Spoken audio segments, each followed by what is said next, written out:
5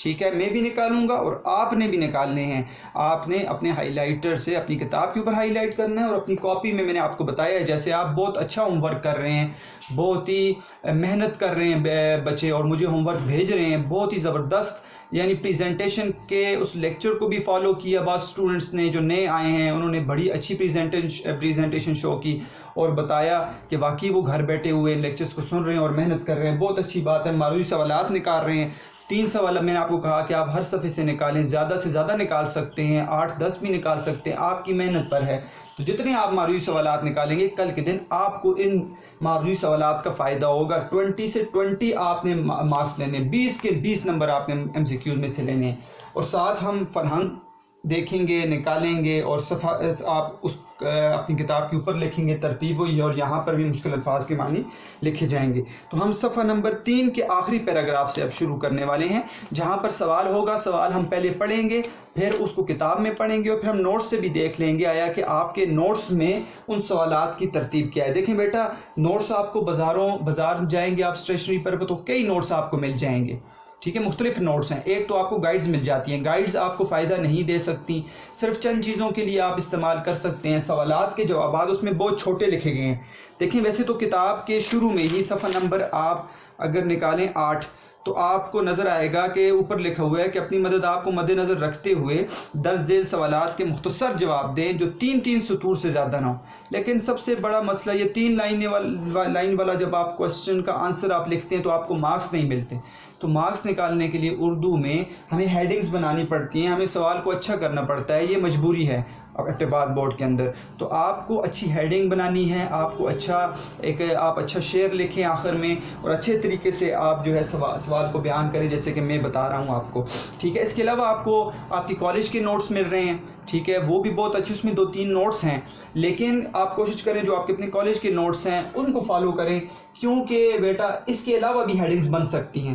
ٹھیک ہے، کتاب کے اندر سے بھی میں آپ کو بنا کر دے سکتا ہوں، لیکن آپ کے لیے سب سے بڑی مشکل یہ ہوگی کہ جب آپ مجھے سن رہے ہیں اور پھر آپ اس کے بعد نوٹس اگر نکال کے آپ اس سے آپ فائدہ حاصل کرنے کی کوشش کریں گے، آپ کو میں کچھ اور بتا رہا ہوں ہیڈنگز، اور آپ کو جو ہے نوٹس کے اندر کچھ اور ہیڈنگز مل رہی ہیں، پھر آپ ڈبل مائنڈڈ ہو جائیں گے. تو میں بھی کوشش یہ کر رہا ہوں کہ آپ کے ہی نوٹس کو میں آپ کی ہی ان باتوں کو جو آپ کے پاس موجود ہیں یہاں پر لکھوں تاکہ آپ کے لیے وہاں پر دیکھنے میں آسانی ہو. اس لیے آپ مختلف اور نوٹس کو نہ دیکھیں.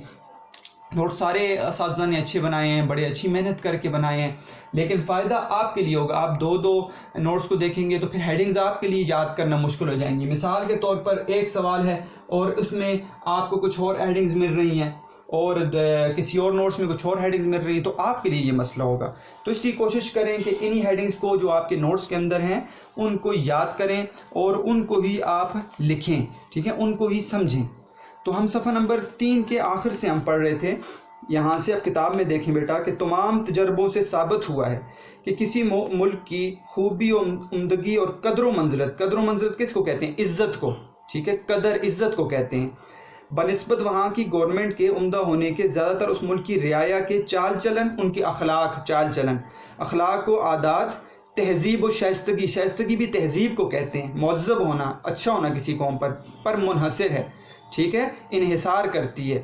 کیا مطلب ہوا کہ کتنے بھی تجربے کیے ہیں، سر سید احمد خان کہتے ہیں کتنے بھی تجربے ہوئے ہیں، تو کسی بھی ملک کی خوبی جو ہے اس کی رعایا سے ہوتی ہے، اس کی چال چلن سے ہوتی ہے، اس کی اخلاق و عادات سے ہوتی ہے، نہ کہ وہاں کی گورنمنٹ کے اچھے ہونے سے. میں نے آپ کو بتا دیا گورنمنٹ اچھی ہوگی تو اس پہ کیا فائدہ ہوگا؟ ایک فائدہ تو یہ ہوگا کہ آپ آزادی سے کوئی کام کر سکتے ہیں، لیکن وہ رعایا کو ٹھیک نہیں کر سکتی. رعایا جب تک خود اچھی نہیں ہوگی تب تک گورنمنٹ اچھی بھی ہو جائے تو ملک ترقی نہیں کر سکتا. کیونکہ قوم بتا رہے ہیں وجہ، یہ دیکھیں یہ دلیل بیان کر رہے ہیں قوم کو کیوں کہا ہے قوم اچھی ہو. ٹھیک ہے، گورنمنٹ بھی تو اچھی ہو تو فائدہ ہو سکتا ہے، لیکن سر سید احمد خان کہتے ہیں نہیں، دلیل بتا رہے ہیں قوم شخصی حالتوں کا مجموعہ ہے. اس کو سمجھنا ہے. شخصی حالت کیا ہوتی ہے بیٹا؟ ہر شخص کی اپنی حالت، آپ کیا کر رہے ہیں.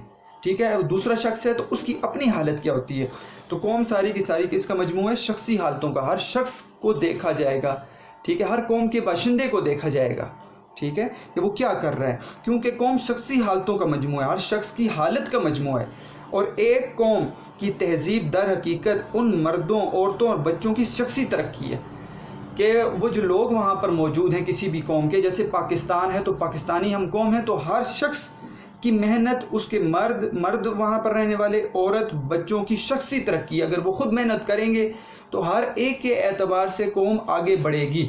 ہر شخص کی اپنی حالت کو دیکھا جائے گا، ٹھیک ہے، جس سے وہ قوم بنی ہے، تو قوم جو ہے ہر شخص کی اپنی شخصی حالت سے مل کر بنتی ہے، ٹھیک ہے. اس کا مطلب یہ ہوا قوم سے جو ہے اصل چیز ہے، نہ کہ گورنمنٹ اصل چیز ہے. یہاں سے آگے بیٹا جو ہے آپ کا سوال نمبر 4 شروع ہو جاتا ہے. سوال نمبر 4 خلاصے میں بھی میں نے حل کیا تھا، آپ کو بتایا تھا، ٹھیک ہے. سوال نمبر 4، پہلے سوال نمبر 4 پڑھتے ہیں اور پھر سوال نمبر 5 بھی پڑھتے ہیں، پھر اس کے ساتھ سوال نمبر 6 بھی پڑھتے ہیں. کیوں؟ یہ جو پیراگراف آپ پڑھنے جا رہے ہیں بیٹا، یہ اس میں تینوں کے تینوں سوال موجود ہیں، ٹھیک ہے. یہ قومی ترقی مجموعہ ہے، یہاں سے لے کر نیچے حالتوں کو ترقی نہ دی جاوے، ٹھیک ہے، یہاں تک 3 سوال موجود ہیں آپ کے، اور ان تینوں کے جوابات ہم دیکھتے ہیں، ان کی ہیڈنگز کو دیکھتے ہیں. سوال نمبر 4 کیا ہے؟ سوال نمبر 4 ہے قومی ترقی کن خوبیوں کا مجموعہ ہے. ایک سوال یہ آئے گا کہ قومی ترقی کن خوبیوں کا مجموعہ ہے، ٹھیک ہے، کون سی ایسی اچھائیاں ہیں، خوبیاں ہیں جس سے قوم ترقی کرے گی، ایک سوال یہ آئے گا. دوسرا، قومی تنزلی کن برائیوں کا مجموعہ ہے. اس کے الٹ ہے کہ قوم کس وجہ سے گر جاتی ہے، تنزلی کا شکار ہوتی ہے، کون سی ایسی چیزیں ہیں، ٹھیک ہے، جن کو جمع کیا جائے، مجموعہ جمع کیا جائے تو وہ قوم جو ہے